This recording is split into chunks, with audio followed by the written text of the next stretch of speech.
Hello everyone, खमागणी and welcome to the world of story. फिर से मैं आप लोगों के सामने एक और नया रियल सुपर नेचुरल एक्सपीरियंस लेकर। मूवीज देखने का शौक हम सभी को होता है और जब मूवी आ रही हो पुष्पा 2 जैसी तो मूवी देखना तो बनता ही बनता है। लेकिन कई बार ऐसा होता है कि लोग देखने जाते हैं एक्शन मूवी और उनके साथ बन जाती है हॉरर मूवी। जी हां, कुछ ऐसा ही हुआ हमारे आज के इस इंसिडेंट के अंदर विकास और रितेश के साथ, जो कि यूपी के एक छोटे से गांव को बिलोंग करते थे और ये देखने गए पुष्पा 2 मूवी, क्योंकि ये पुष्पा 1 मूवी देखने के बाद बेसब्री से इंतजार कर रहे थे पुष्पा 2 मूवी का, आप ही लोगों की तरह। लेकिन जब ये वापस आ रहे थे तो इन्होंने चुना एक शॉर्टकट और उस शॉर्टकट में उनके साथ जो चीजें हुई उसने इन दोनों की हालत टाइट कर दी। तो ये बढ़ते हैं इस अतरंगी सी कहानी के अंदर, जिसको सुनकर आपका भी दिमाग खराब हो जाएगा। लेकिन कहानी में आगे बढ़े उससे पहले अगर आपके पास में कोई रियल सुपरनैचुरल इंसिडेंट है या फिर कोई इंटरेस्टिंग हॉरर स्टोरी है तो आप मेरे साथ मेरी इन दी गई आईडीज पर शेयर कर सकते हैं। तो विकास और रितेश अभी 12वीं क्लास में पढ़ते हैं और इनके बेसिकली एक गरीब किसान परिवार से बिलोंग करते हैं, लेकिन इनके जो शौक है वो अमीरों से कम नहीं है। मूवीज देखने का दोनों को बहुत शौक है और मोस्टली जो मूवीज आती हैं ये उनके फर्स्ट डे फर्स्ट शो देखने की पूरी पूरी कोशिश करते हैं। सेम ऐसी कोशिश की इन्होंने पुष्पा 2 मूवी के लिए। जब पुष्पा 2 मूवी रिलीज हुई तो इन लोगों ने कोशिश की कि इनका पहले दिन का पहला शो बुक हो जाए, लेकिन आप लोगों को पता ही कितनी मारामारी थी। तो इनके घर से करीबन 10-15 किलोमीटर दूर जो मूवी थिएटर है, इन्होंने पूरी कोशिश की उसमें टिकट बुक करने की, लेकिन पहले ही सारे टिकट सोल्ड आउट हो चुके थे और इनको मिल रहा था रात को 10 बजे वाले शो का एक टिकट। खैर, अपना ट्रैक रिकॉर्ड खराब नहीं कर सकते थे। फर्स्ट डे उनको मूवी देखनी थी तो दोनों दोस्तों ने डिसाइड किया कि रात को 10 बजे वाला शो देखेंगे। और दिन को पता था कि जो गांव वाले रास्ते होते हैं उनमें रात के टाइम बिल्कुल सुनसान हो जाता है, लेकिन एनी हाउ इनको मूवी देखनी थी और दोनों दोस्त 6 दिसंबर 2024 को ये मूवी देखने के लिए निकल पड़ते हैं। अब ये लोग अपने घर से निकले और पहले इन्होंने डिसाइड किया था कि नॉर्मल जो सीधा सीधा रास्ता है मेन रोड वाला उससे जाएंगे, लेकिन उससे जाने में इन्हें बहुत टाइम लगता और इनकी मूवी मिस हो सकती थी। तो दोनों दोस्तों ने डिसाइड किया एक छोटा रास्ता लेने का। वो जो छोटा रास्ता था वो थोड़ा सकड़ा था और साथ साथ ऊबड़ खाबड़ भी था। उस रास्ते से दिन में भी बहुत कम लोग जाया करते थे और जब रात की बात आई तो ऑब्वियसली उनको लिफ्ट मिलना तो पॉसिबल था ही नहीं। तो उन दोनों ने एक टॉर्च ली और उसके बाद वो लोग उसी रास्ते से निकल पड़े। अब दोनों दोस्त उस रास्ते पर चल पड़े और चलते चलते आपस में बातचीत करते। दोनों शॉल ओढ़ी हुई थी और टॉर्च से। अब आप जानते हैं गाँव के अंदर तो रात को 7-8 बजे बाद ही लोग घरों में चले जाते हैं और बिल्कुल खूब अंधेरा हो गया था। उस दिन बादल भी थे आसमान में थोड़े बहुत, तो जो चांद की रोशनी थी वो भी थोड़ी कम कम ही आ रही थी। चले जा रहे थे, बिल्कुल सन्नाटा पसरा हुआ था। आप करीबन अपने घर से 2 किलोमीटर दूर आ चुके थे। तो जो रास्ता था ये बेसिकली पर्पस क्या होता है इन रास्तों का, ये रास्ते जो होते हैं ये खेतों के बीच में से बनाए जाते हैं ताकि अगर कभी मेन रास्ता बंद हो जाए किसी भी वजह से तो इमरजेंसी में गांव वाले उस रास्ते से जा सकते हैं। तो ये जो रास्ता था ये खेतों के बीच में से, बगीचों के बीच में से होकर जाता था। दिसंबर का टाइम था, अच्छी खासी ठंड पड़ रही थी और चलते चलते ये अब उन बागानों के बीच में आ चुके थे। मतलब जो रास्ता गुजरा था छोटे मोटे बगीचों के बीच में से गुजर रहा था। ये लोग चलते चलते थोड़ा पहुंचे ही थे उन बगीचों के अंदर, तभी रितेश को एक बात याद आई। उसने विकास से कहा, भाई आगे थोड़ा संभल के करना, चलना, ये वाला जो रास्ता है ना ये वाला रास्ता ठीक नहीं है, यहाँ पे कुछ गड़बड़ हो सकती है। अब वैसे तो रितेश को विकास को ये नहीं बोलना चाहिए था, लेकिन विकास ने जैसे ही उसकी ये बात सुनी वो थोड़ा घबरा गया। अब ये रास्ते में क्या गड़बड़ है क्या नहीं, क्या हिस्ट्री है इस रास्ते की, वो तो हम आगे देखेंगे। लेकिन अब रितेश और विकास दोनों ही थोड़े सतर्क हो गए थे और जैसे वो थोड़े बहुत कदम और आगे बढ़े उन्हें बड़ी अजीब सी फीलिंग होने लगी। एनवायरनमेंट जो है वहां का डेंस हो गया और उनके आसपास उनको जंगल में से होती है ना लोमड़ियां, गाँव के जंगलों में लोमड़ियां बहुत होती है, तो लोमड़ियों के चिल्लाने की आवाज आने लगी और वो आवाज उनको थोड़ा थोड़ा डराने भी लग गई थी। ये थोड़ा और आगे बढ़े तो रितेश और विकास को ऐसा फील होता कोई पेड़ों के पीछे छुप छुप कर उनको देख रहा है। वो एक पेड़ के पास से गुजरते फिर देखते घूमकर कोई है या नहीं है। होता ना आपका दिमाग चीजों को अपने आप क्रिएट करना शुरू कर देता है। तभी विकास ऐसे सामने टॉर्च डालता है, उसको 2 लाल आंखें चमकती हुई दिखाई देती है। वो घबरा जाता है, बोलता है रितेश उधर देख। जैसे उधर देख के अच्छे से रोशनी डालते हैं तो वहां देखते हैं कि वो एक बिल्ली होती है जो उस पेड़ के पीछे बैठी हुई होती है और वो इन्हीं दोनों को देख रही होती है और जैसे लाइट उसके ऊपर गिरती है वो भाग जाती है। दोनों एक दूसरे को देखकर गहरी सांस लेते हैं कि यार बड़ा अजीब सा माहौल हो गया है। रितेश बोलते हैं, हाँ यार मैंने इस जगह के बारे में ऐसा बहुत कुछ सुना हुआ है, थोड़ा अजीब सा ही लग रहा है। दोनों दोस्तों ने फिर से आगे बढ़ना शुरू किया। वो थोड़ा ही दूर और चलते कि तभी उन्हें फील हुआ कि कोई उनके पीछे चल रहा है। उन्हें किसी के चलने की आवाज आ रही थी, जैसे उनके साथ साथ उनके पीछे पीछे कोई चल रहा है। फटाफट से पीछे घूमे और जैसे ही पीछे घूमकर उन्होंने टॉर्च डाली तो देखा 4-5 लोमड़ियां एकदम से पीछे से भाग गई। एक्चुअली वो लोमड़ियां ही उनके पीछे पीछे चल रही थी। दोनों ने फिर थोड़ी राहत की सांस ली, लेकिन डर दोनों को बुरी तरह लगा था। आप खुद को वहां पर रख कर देखिए, बिल्कुल अंधेर गुप्त सड़क, छोटी सी 4-5 फीट चौड़ी, और उसमें आप चल रहे हैं। गांव का, अगर आप गांव के अंदर माहौल में गए हैं तो पूरी रात बिल्कुल सन्नाटा पसरा हुआ होता है। सिर्फ जंगली जानवरों के और वो जो रात के टाइम पर जो छोटे छोटे इंसेक्ट्स होते हैं उनके बोलने की आवाज आती है। माहौल ऐसा हो रखा था और आपके पीछे कोई चल रहा है, ऐसा फील हो रहा था।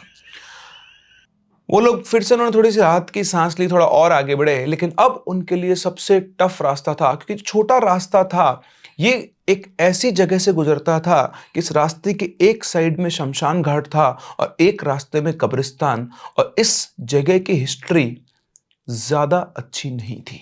इस जगह से वो थिएटर अभी भी करीबन 2 किलोमीटर के आसपास दूर था, और इसके बाद का जो रास्ता था वो घनी झाड़ियों और कटीली झाड़ियों के बीच में से गुजरता था। इन लोगों ने पहले इस चीज के ऊपर ध्यान नहीं दिया था, लेकिन गांव में प्रचलित था कि ये जो रास्ता है, ये जो कब्रिस्तान और शमशान के बीच का रास्ता है, यहाँ पर कई बार कई लोगों ने कुछ सायों को घूमते हुए देखा है। अब जैसे ही इस एरिया में इन्होंने एंटर किया, एकदम से रितेश को बहुत भारीपन महसूस होने लगा। उसके शरीर में, मतलब वो ठीक से चल नहीं पा रहा था। उसने विकास को लगा, भाई पता नहीं क्या हो रहा है, मेरा गला सूख रहा है और ऐसा लग रहा है कोई मेरे शरीर के अंदर जान खींच रहा है। मैंने वो एकदम से, वो चल ही नहीं पा रहा हूँ, और वो चलते चलते एकदम से नीचे बैठ गया। रितेश के चेहरे पे एक अजीब सा डर साफ साफ छलक रहा था, और विकास उसको देखकर वो खुद भी घबरा गया था कि उसको क्या हो गया यार। और क्योंकि रितेश ने ही सबसे पहले उससे बात कही थी, तो विकास और ज्यादा घबरा गया था। समझ में आता कि वो क्या करे। उसने फटाफट रितेश को सहारे दे बोला, भाई कुछ भी नहीं तो चल मेरे साथ जल्दी जल्दी। अब रितेश चलने की कोशिश कर रहा था, लेकिन उसके पैर बिल्कुल, आप मान लो, ठंडे पड़ गए थे। वो अपने पैरों से जान ही लगा पा रहा था। विकास ने उसको अपने कंधे पर रखा और खींचकर वहां से निकलने लगा, और जितना जल्दी हो सकता था वो उस एरिया से बाहर निकलना चाहता था। और जैसे ही विकास रितेश को शमशान घाट और कब्रिस्तान के बीच के रास्ते में लेके जा रहा था, रितेश की नजर ऐसे साथ साथ घूम रही थी जैसे उसे वहां सामने कोई खड़ा हुआ दिखाई दे रहा हो। उसने रितेश को देखा और पूछा, भाई क्या हो गया, क्या देख रहा है तू? तो बोलता, वहां कोई खड़ा होकर हमको देख के हंस रहा है। विकास की हालत टाइट हो गई। उसने सामने देखा, उसे कुछ दिखाई नहीं दे रहा था, लेकिन रितेश को वहां कुछ दिखाई दे रहा था। फिर भी उसने अपने आप पर कंट्रोल किया और फटाफट से भागना, जितना जान उसके अंदर थी वो लगा के वो रितेश को लेकर वहां से भागा। और जैसे तैसे करके ये लोग थिएटर पहुंचे। थिएटर के पास पहुंचने से पहले, मतलब वो जो एरिया इन्होंने क्रॉस किया, उसके बाद अपने आप ही रितेश की तबीयत ठीक हो गई, उसकी बॉडी में एनर्जी वापस आ गई, और अब वो खुद अपने पैरों पर चल रहा था। थिएटर पहुंचने और उसने, विकास ने उससे पूछा, भाई क्या हुआ था? तो उसने बताया कि यार पता नहीं, मेरे तो शरीर में जान ही चली गई थी, और जब हम वो रास्ता क्रॉस कर रहे थे ना, तो वहां पर मुझे ऐसा लग रहा था कि वहां उस कब्रिस्तान के ऊपर खड़ा हो कि कोई हमको देख रहा है और हमको देख के हंस रहा है। तो विकास बोला, भाई ऐसा कुछ नहीं है, तेरा वहम है, अगर कुछ होता तो मुझे भी तो दिखाई देता। तूने उस जगह के बारे में बहुत सारी बातें सुनी हुई है, और इसी वजह से तेरा दिमाग नई चीजें क्रिएट कर रहा है। तभी मैं तुझसे कहता हूँ, ये फालतू चीजों विश्वास मत किया कर, और लोगों से ज्यादा इसके बारे में मत सुना कर, ये सब कुछ नहीं होता है। जैसे तैसे उसने करके कंसोल किया, सांत्वना दी रितेश को, और फिर ये दोनों दोस्त पहुंच गए थिएटर के अंदर और मूवी स्टार्ट हुई। अब जब तक ये दोनों मूवी देखते हैं, आइए हम चलते हैं उस हिस्ट्री की तरफ जिसके बारे में रितेश को पता था कि वहां पर आखिर क्या हुआ था। तो वो जो कच्ची सड़क थी उसका अपना एक इतिहास था। 20 साल पहले की बात है। इस गांव के अंदर हिंदू मुस्लिम दोनों लोग रहा करते थे और बहुत भाईचारे से मिलकर रहा करते थे। लेकिन पता नहीं कैसे एक दिन इन दोनों समुदायों के बीच में फूट पड़ गई और वहां पर छिड़ गया दंगा। लड़ाई हुई, खून खराबा हुआ, मारकाट हुई, और जैसे तैसे करके पुलिस वगैरह आई, उन्होंने मामले को शांत किया, सेटल किया वहां पर, और कंट्रोल कर लिया गया। उस गांव से बाहर इस चीज को फैलने नहीं दिया गया, और ना ही इस चीज को मीडिया में आने दिया गया। अब जब खून खराबा होता है तो दोनों ही साइड के लोग मरते हैं, तो उसी सड़क के एक तरफ शमशान घाट बनाया गया और एक तरफ कब्रिस्तान बनाया गया, और अपने अपने समुदाय के लोगों को उनका जो अंतिम क्रिया संस्कार होता है वहां पर किया गया। उसके बाद से इस रास्ते पर, पहले मेन सड़क तो हुआ नहीं करती थी, तो इसी रास्ते से लोग आया जाया करते थे, और इस रास्ते पर रात के समय कई लोगों ने एक सिर कटे भूत को घूमते हुए देखा था। जी हाँ, गांव के कई लोगों ने एक आदमी को उस सड़क से, जिसका सिर नहीं था सिर्फ धड़ था, जंगल की ओर भागते हुए कई बार देखा था। पूरे गांव में बात फैल गई थी कि उस रास्ते पर एक सिरकटा घूमता है, और इसलिए लोगों ने रात के टाइम पर उस रास्ते से जाना बंद कर दिया था। अब रितेश जो था उसको इस बात पर विश्वास और भी ज्यादा था, क्योंकि रितेश की अपनी दादी ने उसे बताया था कि उन्होंने उस जगह पर उस सिरकटे को घूमते हुए देखा है। उन्होंने बताया कि जब रितेश 2 साल के आसपास का था, तो इनकी जो दादा दादी थे, इनका खेत उसी कच्ची सड़क के पास में था। तो एक शाम, मतलब शाम के दिन की बात है, दिन में 3-4 बज रहे होंगे उस टाइम पर। वो खेत पर गई हुई थी कुछ काम वाम करने, और जब वो वापस लौट रही थी तो उनको उन बागीचों के बीच में से लौटना पड़ता था। वो जो बगीचे थे उनमें बहुत सारे आम के पेड़ थे। तो उनकी दादी ने बताया कि जैसे ही वो चल के उस रास्ते से निकल रही थी, अचानक से उनके सामने एक पेड़ था आम का, जिसपे पके हुए आम लगे हुए थे। जैसे वो वहां पहुंची, अचानक से वहां से धड़ाधड़ धड़ाधड़ खूब सारे आम गिरने लगे। आप समझते हैं पके हुए आम जब पेड़ के नीचे गिरेंगे तो आप क्या करेंगे, है ना? आप चलो आम गिर गए, उठा के ले चलते हैं। तो उनकी दादी ने वो आम इकट्ठा किए, और वो एक तरफ आम इकट्ठा करी तभी दूसरे पेड़ के आम अपने आप नीचे गिर गए।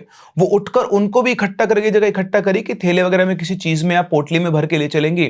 तो यहाँ के आम इकट्ठा करके वो उधर गई, वहां आम उन्होंने इकट्ठा किए, और उनको लेकर जब वो वापस आई तो यहाँ के आम गायब थे। उन्होंने फिर से इन आमों को रखा, इधर आम समेटने लगी तो इधर वाले आम गायब हो गए। उनका सिर चकरा गया कि ये कैसे हो सकता है। उन्होंने बोला भाड़ में जान दो, आम को कुछ ना कुछ यहाँ पर चक्कर है, और वो वहां से चुपचाप अपने घर चली गई। जब वो घर पहुंची तो उन्होंने देखा कि जैसे आम वो समेट रही थी, वैसे के वैसे आम इनके दादाजी भी उसके लिए लेकर आए थे। उन्होंने बोला कि ये आम खा लो, बहुत बढ़िया पके हुए आम है, पेड़ से डाल पके आम है, अभी गिरे ही थे पेड़ से, मैं लेकर आया हूँ। उसके बाद उन्होंने वो आम रख लिए वॉश वगैरह करके, और फिर इनके दादाजी जो थे वो गांव के अंदर कुछ ऑर्केस्ट्रा का प्रोग्राम था वो देखने चले गए। इनकी दादी ने वो आम काटे, खाए, और खा पी कर वो अपने खटिया के ऊपर लेट गई। अब जैसे ही वो अपनी खटिया के ऊपर लेटी, उनको बड़ी अजीब सी बेचैनी महसूस होने लगी, और थोड़ी देर में उनको ऐसा लगने लगा कि कोई उनका गला दबा रहा है। उनकी छाती के ऊपर बहुत ज्यादा प्रेशर आ गया था, जैसे कोई उसके ऊपर बैठ गया है और कोई उनका गला दबा रहा है। वो कुछ बोल पाती, बस वो चिल्लाने की कोशिश कर रही थी पर वो चिल्ला नहीं पा रही थी। तभी रितेश की जो मम्मी है वो उनसे उनके पास किसी काम से आई, और उन्होंने उनको छटपटाते देखा तो बहुत तेज चिल्लाई। चिल्लाते ही एकदम से उनको रिलीफ हुआ, जैसे कोई उनका गर्दन छोड़ के भाग गया हो। उन्होंने रितेश की मम्मी को एक बात बताई कि उनको ऐसा ऐसा फील हो रहा था। रितेश की मम्मी ने बिना टाइम गवाए वो उनकी दादी को लेकर के गांव के अंदर एक सिद्ध पुरुष थे जो इन सब चीजों के बारे में जानते थे, वो उनके पास गए और उनको उन्होंने दिखाया। थोड़ा बहुत चेक करने के बाद, अपना ध्यान लगाने के बाद उन्होंने बोला कि आपके ऊपर सिरकटा बैठा हुआ था। ये वही सिरकटा है जिसने आपको उस बगीचे के अंदर अपने छलावे के अंदर बांधने की कोशिश की थी, और बार बार आम गिराकर वो आपको वहीं पर बांधना चाह रहा था, लेकिन सही समय पर आप उसको छोड़कर आ गए। लेकिन जैसे आप वहां से भागे, आपके पीछे पीछे वो भी आ गया। और तब से इस गांव में उस सिरकटे के होने का जो दावा था वो सही साबित हुआ, और तब से प्रचलित हो गया गांव में कि उस रास्ते पे वो सिरकटा घूमता है, और उसके बाद कई लोगों ने उस सिरकटे को वहां पर देखा है। तो ये थी इस रास्ते की हिस्ट्री, और शायद रितेश को भी जाते टाइम ऐसा पॉसिबल है कि वो सिरकटा ही दिख रहा होगा। अब उसे दिखाया नहीं वो तो हम लोग आगे जानेंगे। चलिए वापस चलते हैं थिएटर में। इन दोनों लोगों ने प्रॉपर मूवी देखी, और मूवी देखने के बाद करीब रात को 1:30 बजे उस थिएटर से फ्री हुए। अब मूवी देखने में ये बिल्कुल भूल गए थे कि इनके साथ पहले क्या हुआ था, और पुष्पा जैसी मूवी का जो जोश होता है वो आपके अंदर एक अलग ही, है ना, एनर्जी फिल कर देता है। तो दोनों दोस्त बिल्कुल मूवी खत्म करके पुष्पा 2 की मूवी बातें करते करते उसी रास्ते से जाने लगे जिस रास्ते से वो आए थे। उन्हें ध्यान ही नहीं रहा कि आते टाइम रितेश की वहां पर तबीयत खराब हुई थी, और इन दोनों ने, क्योंकि जो दूसरा रास्ता था वो बहुत लंबा था, इनको शायद पहुंचते पहुंचते सुबह हो जाती। जहां वो 10 किलोमीटर का रास्ता था, ये रास्ता मात्र 4 या 5 किलोमीटर में ही कवर हो जाता था। अब दोनों दोस्त चलते चलते फिर से उसी जंगल वाले रास्ते में पहुंच गए, और करीबन 1-2 किलोमीटर चलने के बाद उन्होंने वापस से वही रास्ता क्रॉस किया जहां पर एक तरफ शमशान, एक तरफ कब्रिस्तान था। इस बार विकास ने पहले रितेश की आंखों पे कवर कर लिया, तो बोलता कि बस भाई मेरे साथ तेज चलता रहना, कुछ मत सोचना। तो चले जा रहे थे, चले जा रहे थे, चले जा रहे थे, और जैसे उन्होंने वो रास्ता क्रॉस किया, उसने उसके आंखों से हाथ उठाया, और अब सब कुछ नॉर्मल था। इस बार रितेश की तबीयत खराब नहीं हुई। वहां से करीब उन्होंने 10 कदम ही आगे बढ़ाए होंगे, तभी एकदम से रितेश की पीठ पर जोरदार चढ़ाक से पड़ती है। पड़ती हुई तो ओए विकास, मेरे पीठ पे क्यों मार रहा है? तो विकास बोलता है, उसको देखता है विकास, कुछ बोलता नहीं है। रितेश बोलता है यार पागल हो गया, तू मेरी पीठ पे तेज क्यों मारा है? विकास ने रितेश की पीठ पर नहीं मारा था, लेकिन अगर वो रितेश को ये बोल देता तो उसे पता था कि रितेश बहुत डरपोक है। जाते टाइम उसकी तबीयत खराब हो गई थी, वापस उसके साथ कुछ ना कुछ हो सकता है। उसने कहा कुछ नहीं यार भाई, मजाक कर रहा हूँ, लग गई क्या तेज। वो थोड़ा मूवी का सीन याद आ गया था, इसलिए तेरे को मार दिया।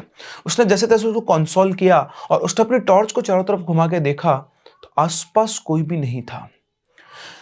विकास ने अपने दिमाग को और अपने मन को कंट्रोल किया, और वो एनी हाउ रितेश को ये नहीं बताना चाहता था कि जो उसको थप्पड़ पड़ा है वो विकास ने नहीं मारा है। अब थोड़ा सा और आगे चलते रितेश को बहुत बुरा डर लगने लगा, उसको फिर से वही फीलिंग आने लगी। विकास को बोलने लगा, यार विकास मुझे ऐसा लग रहा है कि अपने साथ कोई और भी चल रहा है, तू देखना यार, तेरे को ऐसा लग रहा नहीं लग रहा है। विकास उससे कुछ नहीं बोला, चुपचाप उसको चुप रहने को बोल रहा, बोला चलता रहे, उसको पुश करा दो चलने के लिए। लेकिन रितेश की हालत टाइट रहती, उसे साफ साफ फील हो रहा था कि इस रास्ते पर ये दोनों अकेले नहीं चल रहे हैं। वो बहुत बुरी तरह घबरा गया था। और वो कहते हैं ना कि बार बार जब एक ही बात के ऊपर प्रेशर किया जाए तो चाहे कोई कितना ही स्ट्रांग माइंड वाला या कंट्रोल आदमी हो, उसका भी डेविएशन तो होता ही है। अब बार बार रितेश के कहने की वजह से विकास को भी डर लगने लगा, और उसे भी ऐसा फील हो रहा था कि इस जंगल में वो दोनों अकेले नहीं चल रहे हैं, कोई और भी है, 1 2 3 या बहुत सारे लोग जो इनके ऊपर नजर रखे हुए और उनके पीछे पीछे चल रहे हैं। दोनों की हालत बिल्कुल टाइट हो चुकी थी। डरते डरते वो थोड़ा सा आगे चले थे कि तभी अचानक से उनके पीछे से किसी की बहुत तेज आवाज में चीखने की आवाज सुनाई दी। वो चीख ऐसी थी जिसने उनकी आत्मा को अंदर तक सिहरा दिया था। और वो चीख सुनते ही विकास और रितेश ने पीछे मुड़ के कुछ नहीं देखा, बस उन्होंने सीधा उसके सड़क पे सामने भागना शुरू किया। जहां विकास थोड़ा भागने वाला था, रितेश तो एकदम सरपट घोड़े की तरह दौड़ गया और वो विकास को पीछे छोड़ के आगे निकल गया। विकास भी उसको पकड़ने के लिए दौड़ रहा था, लेकिन वो अंधेरा इतना था कि वो एकदम से कहीं गायब ही हो गया। अब विकास अकेला उस सड़क पर दौड़े जा रहा था और उसे रितेश कहीं पर भी दिखाई नहीं दे रहा था। वो कपकपाती आदमी, रितेश रितेश रितेश कहाँ है तू रितेश, वो चिल्लाता जा रहा था, लेकिन रितेश कहीं दिखाई नहीं दे रहा था। और साथ साथ वो खुद भी दौड़ता जा रहा था कि तभी दौड़ते दौड़ते उसकी नजर सड़क के पास में एक पेड़ पर पड़ी। उस पेड़ के नीचे सफेद कपड़ों पे कोई खड़ा हुआ था और वो विकास की तरफ ही देख रहा था। उसने अपनी टॉर्च की रोशनी की और जैसे उसने रोशनी की, उसकी आंखें फटी की फटी रह गई। टॉर्च की रोशनी जब उस आदमी पर पड़ी तो उस आदमी का धड़ तो था, लेकिन उसका सिर नहीं था। ये वही सिर कटा था जिसके बारे में आते टाइम रितेश ने विकास को बताया था। और उसको देखते ही विकास की हालत टाइट होकर वो वहीं के वहीं बेहोश हो गया। सुबह वहीं से कोई एक लड़का पास कर रहा था, उस जंगल जा रहा था, उसने देखा तो वहां पे 2 लड़के बेहोश पड़े हुए हैं। रितेश और रितेश से कुछ दूरी के ऊपर विकास बेहोश पड़ा था। उस लड़के ने बाकी लोगों को बुलाया, वहां पे कॉल वगैरह करके एकत्रित हुए गांव वाले, उन्होंने उनको पहचाना दोनों को और उनको पानी की छींटे मार के उनके ऊपर उनको उठाया तो दोनों को होश आया। होश आते ही सबसे पहले विकास उठा, उसने रितेश को देखा तो रितेश के सामने ही बैठा हुआ था। गांव वालों ने पूछा क्या हुआ क्या हुआ, तो उसने बताया कि उस पेड़ के नीचे, और जैसे उस पेड़ के नीचे ने देखा तो उस पेड़ के नीचे सफेद कपड़ों में एक पुतला खड़ा हुआ था जिसका सिर नहीं था। रात को विकास ने कोई सिरकटा नहीं देखा था। वो एक स्केयर क्रो था, एक पुतला था जो गांव में खेतों के अंदर जानवरों को भगाने के लिए यूज किया जाता है। लेकिन विकास के दिमाग में रितेश ने एक पिक्चर क्रिएट कर दी थी और रितेश के डर की वजह से विकास के मन में भी डर क्रिएट हो गया था। और हो सकता है विकास से जस्ट पहले रितेश ने भी उसी सिरकटे को देख लिया हो और डर के मारे दोनों के दोनों दोस्त बेहोश हो गए। जी हां, ये थी एक अतरंगी कहानी जिसके अंदर 2 दोस्तों के दिमाग ने सब कुछ क्रिएट कर लिया। उनको शमशान घाट, उनको कब्रिस्तान के बीच में से होकर जाना था। रितेश के दिमाग ने मैनिपुलेट किया कि जगह हॉन्टेड है, गांव में कहते हैं कि यहाँ सरकटा घूमता है। जाते टाइम रितेश की तबीयत खराब हुई, आते टाइम उसको ऐसा लगा कि कोई उसको पीट रहा है, कोई उसके चारों तरफ उसको लोग पीछे चल रहे हैं, और ये सेम डर उसने विकास के अंदर क्रिएट किया। और आप अगर उन दोनों को अपने आप को उनकी जगह रखकर देखें तो रात के 2 बजे सुनसान रास्ते में जहां टॉर्च की रोशनी शायद 10 फीट से आगे नहीं जाती हो, अगर आपको भी ऐसा कोई पुतला दिखे तो आप भी उसे देखकर डर जाएंगे। तो कहां ये जवान बहादुर दोस्त देखने गए थे पुष्पा 2 मूवी, लेकिन रास्ते में इनको मिला सरकटे का आतंक। तो ये कहानी हॉरर कम लेकिन फन ज्यादा थी, लेकिन एक्चुअल रियल कंडीशंस में कई बार लोगों को ऐसा इल्यूजन होता है, उनका दिमाग ऐसी चीजें क्रिएट कर लेता है जिनसे को लगता है कि उन्होंने किसी ना किसी सुपर नेचुरल एंटिटी को देखा है। क्या आपके साथ भी कभी ऐसा हुआ है? हमें कमेंट सेक्शन में जरूर बताएं। हम लोग मिलते हैं अपनी अगली कहानी में, तब तक के लिए keep loving and keep listening.